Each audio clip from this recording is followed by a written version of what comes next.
Hello अस्सलाम वालेकुम friends, है रमदान शम फ्रॉम शिलचेट। उम्मीद है आप सब लोग खैरियत से होंगे। मैं भी ठीक ठाक हूँ, अल्लाह का शुक्र है। तो इस वक्त टाइम हो रहा है तकरीबन 12:50 और मैंने सोचा कि नई बाइक ली थी GS। तो वो क्यों ली, किस वजह से ली, आपको पिछली वीडियो में बताना भूल गए थे।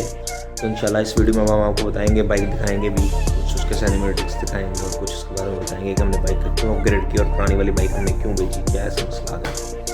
तो ये हमारे गैजेट्स तैयार हैं, कैमरा, हेलमेट, और अभी अंदर से जाके और भी चीज़ें ले लेंगे और फिर अभी हम चलेंगे बाहर और बाइक को रेडी करेंगे और उसके बाद जो है आपको आगे दिखाते हैं उसके कुछ सिनेमैटिक शॉट्स और उसके बाद उसके बारे में बताते हैं कि मैंने इसलिए उस वक्त आपको नहीं बताया था क्योंकि मैं बाइक GS पहले ऑन नहीं कर रहा था, तो अब मैंने ऑन कर ली है। तो आपको एक फेयर और ट्रू रिव्यू दे सकता हूँ कि वाइपर और इसके अंदर क्या फ़र्क है, क्योंकि मैं वाइपर यूज़र रहा हूँ। तो कई लोग कहते हैं कि जी कंफर्ट का बहुत ज़्यादा रोल है, बहुत ज़्यादा ये मसला मसाइल है, बहुत ज़्यादा वो हर चीज़ इंशाल्लाह आपका डाउट आगे जो है वीडियो में क्लियर करेंगे और जो मसले मसाइल होंगे इसके अपने जेन्युइन वो आपको बताएंगे। टेक केयर और वीडियो में आगे बने रहिएगा।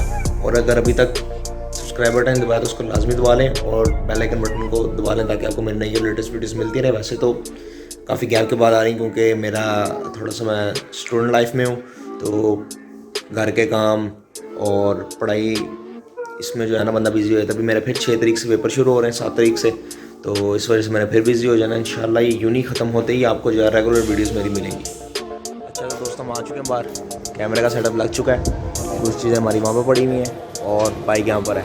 अभी इसको अनवील करते हैं और साथ जो है आपको बाकी सारी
सिनेमैटिक शॉट्स तो आपने देख लिए होंगे।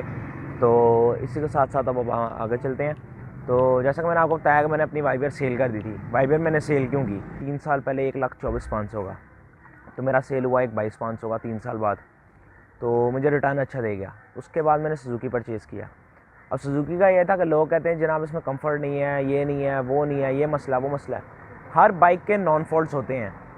इस बाइक का जो सबसे बड़ा इसका एडवांटेज है, जो जिस वजह से लोग इसको परचेज़ करते हैं, वो इसकी इंजन पावर। 150 सीसी कैटेगरी के अंदर सबसे पायनियर बाइक है, सबसे पायनियर इंजन है जो इस वक्त सबसे स्ट्रॉन्ग है और कहीं पे आपको जवाब नहीं देता, जिसकी वजह से मैंने परचेज़ किया। क्योंकि आगे मेरा छोटा भाई है, वो कहता है मैंने भी आप लोगों के साथ टूर पे जाना है। फिर जब डबल पर्सन पे बात आ जाए और साथ सामान कैरी करना हो, तो फिर जो है वाइबियर सूटेबल नहीं है, क्योंकि वाइबियर के अंदर वो पावर नहीं है, वो टॉर्क नहीं है कि वो उस चीज़ को बेयर कर सके। तो इस वजह से मैं इस पर शिफ्ट हुआ। अच्छा, जब मैं शिफ्ट हो गया उसके बाद लोगों ने कहा जी इसके अंदर बड़ी खामियां ये वो है। हाँ, इसकी वायरिंग का जो सबसे बड़ा मेन इशू है वो मानने वाला है कि जी है, क्योंकि वायरिंग बहुत हल्की यूज़ हुई है। उसके बाद जो इसका दूसरा मेजर फॉल्ट है वो इसके जो सीट है, सीट बहुत हार्ड है। लेकिन सीट का भी ये है कि अगर आप, कई लोग करवाते हैं जी कोशिश करवा लें, ये करवा लें, वो करवा लें, इसके अंदर फोम रखवा लें, उससे फ़र्क पड़ता है। ये नहीं मैं कहता कि नहीं पड़ता फ़र्क। आप वाइबर पे भी ड्राइव कर रहे हैं ना, तो 100 किलोमीटर के बाद बंदे की बस हो जाती है बाइक पे, जो मर्ज़ी बाइक हो। 50 to 60 किलोमीटर आप इस पर भी इजीली ट्रैवल कर सकते हैं। तो 5-6 हज़ार लगा के जो है उस पर क्या नाम है, कोशिश इतनी महंगी करवाते हैं लोग जी कि ये करवा लो, वो करवा लो, 1200 1500 रुपये लगा लेते हैं, लेकिन कोई इतना ज़्यादा खास फ़र्क नहीं पड़ता। उसकी निस्बत आजकल वो आई हुई है, एयर कुशन होता है, एक स्पेशल है, यूनिवर्सल है बाइक्स के लिए। वो आप एयर कुशन ले लें, वो आप जब दिल करे आप बाइक में बांध लें, वरना नॉर्मल रूटीन में आप इसी तरह रखें बाइक। वो कोशिश कराने से थोड़ी सी बाइक की अगली लुक भी हो जाती है, जो पैडिंग के साथ करवाई जाती है। तो एक मेजर इसका इशू ये था। दूसरा, जहाँ तक रही इसके शॉक्स की बात, एज़ कम्पेयर टू मुझे जो इसकी बैक सस्पेंशन है वो वाइबियर से ज़्यादा कंफर्टेबल लगी है, क्योंकि ये कार की तरह वर्क करते हैं। एक दफ़ा डाउन पुश देता है, एक दफ़ा अप पुश देता है। जो वाइबियर है वो इतना ज़्यादा जो है ना बैक सस्पेंशन में इतना ज़्यादा सॉफ्ट नहीं है जितना ये है। बाकी ऑल ओवर द के बाइक वाइबियर ज़्यादा कंफर्टेबल है, उसकी राइड्स ज़्यादा स्मूथ है। अब ये मैं चला चुका हूँ इस वक्त तकरीबन 1200 किलोमीटर, तो मुझे ऐसा इसमें कोई ऐसा बड़ा फॉल्ट नज़र नहीं है। हाँ, शुरू में थोड़ा सा वाइब्रेशंस का इशू मुझे फेस हुआ था, लेकिन फर्स्ट ट्यून के बाद वो भी काफ़ी रिड्यूस हो गई हैं वाइब्रेशंस, अब वो हिसाब नहीं रहा। तो इसलिए 60 to 70 किलोमीटर पर आवर की स्पीड पर तो आपको पता नहीं चलता वाइब्रेशन का, बहुत माइनर सी हैं ज़रूर, लेकिन बहुत माइनर सी हैं। हाँ, जिस वक्त आप 100 पे जाएँ उस वक्त वाइब्रेशन महसूस कराता है, लेकिन वो ये है कि इतनी ज़्यादा नहीं कराता जिस तरह 125 है। बियरेबल है। 1-2 महीने मुझे मुश्किल होगी, उसके बाद मैं इसके साथ जो है ना कैरी टू यूज़ हो जाऊँगा, मुझे कोई इसमें ऐसा इशू नहीं होगा। तो सारा कंक्लूजन ये था कि जनाब इतना ज़्यादा इसके अंदर कोई मसला नहीं है बाइक के अंदर। देखें भाई, पाकिस्तान के अंदर आप रह रहे हैं, पाकिस्तान के अंदर वो इंडिया की बाइक तो आती नहीं है, जो ड्यूक होगी या फिर वो होगी आपकी इस तरह जो उनकी दूसरी हैं डोमिनार वगैरह हो गई, प्राइस उनकी सस्ती है, बाइक्स अच्छी हैं। यहाँ पर वो चीज़ तो है नहीं, यहाँ पर आपके पास लिमिटेड चीज़ें हैं, तो आपने पावर भी लेनी है, सब कुछ भी लेना। अब इसके साथ जो इसकी कैटेगरी में आती थी वो आती थी जनाब CB150F, या फिर आपकी आती थी वो क्या नाम है वेगो 150 डर्बी। ये बहुत ज़्यादा प्राइस थी इन बाइक्स की, और ये वैल्यू टू मनी नहीं है बाइक्स, सीधी सी जो बात है। वैल्यू टू मनी ये भी नहीं है, इसकी भी जो रकम है तकरीबन 170-175 के अंदर अंदर है, ठीक है, बहुत है, लेकिन इस वक्त ये भी 2 लाख क्रॉस कर चुकी है। तो इस वजह से जो है मैंने इसकी पहले GR देखी, लेकिन GR के अंदर मुझे इसके मैकेनिक्स ने खुद बताया है, अब वो पता नहीं किस हद तक बात सच है किस हद तक नहीं, क्योंकि मैंने GR ऑन नहीं की। वो कह रहे हैं कि हमारे पास इतनी कंप्लेंट्स आ रही हैं GR की, खासकर हिरियर रेस में जाके, क्योंकि उसका कार्बोरेटर दूसरा है, जिसकी वजह से हम लोग उसको अभी तक प्रॉपर ट्यून नहीं कर पा रहे हैं। तो वो हिलियर रेस में जाके जो है ना मिसिंग का इशू बहुत दे रही है, और वैसे कोई मसला नहीं है, लेकिन मिसिंग का इशू बहुत दे रही है। और मैंने GR ड्राइव की और ये भी ड्राइव किया है, जिसको आप कहते हैं ना पावर वाली फील इस बाइक के अंदर है, GR के अंदर वो फील नहीं है। ठीक है, हाँ, इस बाइक के अंदर लेगा थोड़े बहुत आपको खर्चे करने पड़ते हैं कंफर्ट के लिए, लेकिन वो इतना ज़्यादा मेजर इशू नहीं है, बहुत ज़्यादा कंफर्ट का इसके अंदर मसला नहीं है, लेकिन थोड़ा बहुत है। अच्छा तो दोस्तों, काफ़ी हद तक मैंने आपको जो इसके बारे में बता दिया था।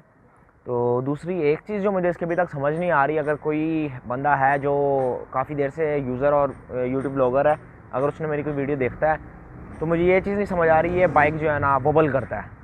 वोबल से मुराद ये जब जाता है ना 90 to 100, ये बाइक यूँ यूँ यूँ यूँ करता है, पूरा जर्किंग लेता है। मुझे ये नहीं समझ आ रही है क्यों लेता है, हालांकि मैंने अगला टायर भी इसका जो है इसका पैंथर ट्रैकर बैक पे था 90/18 जो है वो मैंने आगे कर दिया है, और बैक में मैंने गोरिगा डलवाया है 190/18, टायर साइज़ भी इंक्रीज़ किया है। लेकिन मुझे समझ क्यों नहीं आ रही कि बाइक जो है ना यूँ यूँ क्यों कर रहा है 100 की स्पीड पे जाके। तो अगर किसी भाई को ये चीज़ पता तो ये मेरा भी डाउट क्लियर करें और मुझे इस चीज़ के बारे में बताएं। और सेकेंडली जो एक चीज़ इसके अंदर और है वो ये है कि जनाब इस बाइक की पावर का कोई मैच नहीं है, कोई भी मैच नहीं है। इस बाइक को गेयर डालो, गेयर ख़त्म ही नहीं होता, इतने इतने लंबे गेयर हैं। तो जो हमें टूर पर चाहिए होता है वो बेसिकली चाहिए होता है इनिशियल टॉर्क। तो इस बाइक का इनिशियल टॉर्क बहुत अच्छा है। और मैंने बाकी बाइकें चलाई हैं जो ये वाइबर वगैरह जो इन कैटेगरीज़ में आती हैं, सारी बाइकें जो अपना RPM क्रॉस नहीं करती।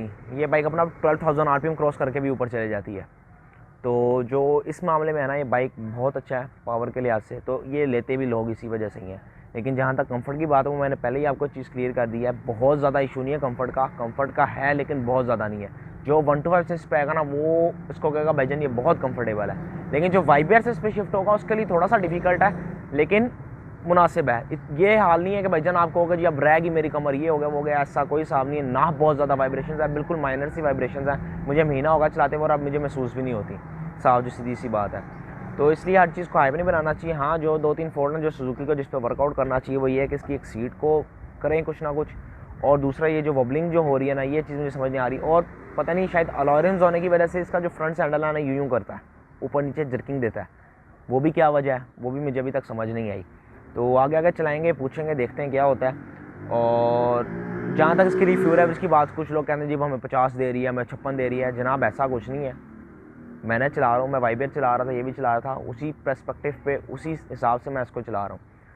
तो जनाब ये इसने जो अभी तक मुझे मैक्सिमम एवरेज दी है ना 40 एवरेज दी है, ठीक है। और जब मैंने इसको खींच कर चलाया, मतलब एक टैंक जो इसको मैंने 100+ ही चलाया, 100 की स्पीड पे, 90 की स्पीड पे चलाया मैंने, तो उसमें जो है ना इसने मुझे 30-35 के अराउंड अबाउट एवरेज दी थी, ठीक है। तो एवरेज जहाँ तक रही इसकी मुनासिब है, बहुत ज़्यादा कम भी नहीं है, बहुत ज़्यादा भी नहीं है, 40 एवरेज है, 40 अब देखें लॉन्ग टूर पे जब जाऊँगा तब क्या देती है। अव्वल तो बाइक्स लॉन्ग टूर पे हमेशा कम एवरेज ही देती हैं, लेकिन थोड़ा सा चीज़ ये काम करती है कि ये बाइक जो है लोअर आरपीएम से हाई स्पीड गेन करती है, जिसकी वजह से इंजन को ज़ोर कम पड़ता है। उस वजह से हो सकता है कि शायद वाली बात है कि लॉन्ग पे एवरेज थोड़ी सी बेहतर कर दे, लेकिन अव्वल तो बाइक्स लॉन्ग पे एवरेज हमेशा कम करती हैं, कभी भी ज़्यादा नहीं करती। अब ये जब मैं इसका टूर लगाऊंगा इंशाल्लाह तो इस चीज़ का मैं आपको तब बता दूंगा कि क्या इसकी एवरेज आउटपुट आई है। तो बाकी जो है बाइक नो डाउट अच्छा है। जो 2-3 इसमें फॉल्ट्स हैं सुजुकी को चाहिए कि काइंडली वो जो है ना उसको चेक करें और उसको ख़त्म करें। मेन वायरिंग का बहुत बड़ा इशू है जो है, वो करना चाहिए इनको, और जो सीट का एक मेन इशू है ये। बाकी बाइक बहुत अच्छी है, सॉलिड बाइक है, अच्छी बाइक है, रेट्रो लुक है, खासकर ये ओल्ड एज बंदों के लिए बहुत ज़बरदस्त लुक है। जो लोग कहते हैं जी आगे बच्चा बैठे पीछे मम्मा बैठे, उनके लिए भी बेहतरीन चीज़ है। और सबसे बड़ी बात यह है कि ये ऑन इंस्टॉलमेंट्स मिल जाती है विदाउट एनी जो है आपको मार्कअप के। तो जो लोग ये लेते हैं ना चाइना की 70 वगैरह किस्तों पे, मैं कहता हूँ कि वो 30-40 हज़ार करके जो है ना इसकी डाउन पेमेंट दे लें। डाउन पेमेंट दे के अपना जो है क्या नाम बाकी किस्तें कर लें।